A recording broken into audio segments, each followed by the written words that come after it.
Hey everybody, if you're going to make an investment in total interior cleaner and protectant for your vehicle, I highly recommend this. This is the only thing that I use. We're here in a Ford F-150 King Ranch, and that's a higher end truck. The seats need good care, and that's what we get from Chemical Guys. You can use this for the dash, the windshield, the navigation screen, leather and vinyl. You can put this on the steering wheel, the controls, door handle, this part of the door right here, and we're going to do a little demonstration. So there's, you can either spray this actually on the surface, or you can go into the cloth right here. So I'm going to spray some into the cloth, and we're going to do the steering wheel.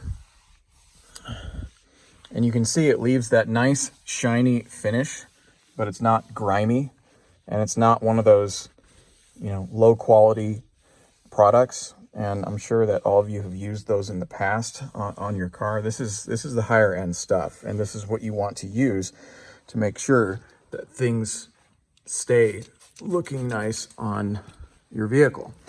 Okay, so we're gonna get this part of the door and this part of the wood, and we're shining some light in there just to show the finish. I do this on a regular basis, and this is a product that also goes a long way. A few sprays into the cloth, you're going to get a lot of coverage for that. Thanks for watching, and more products to come.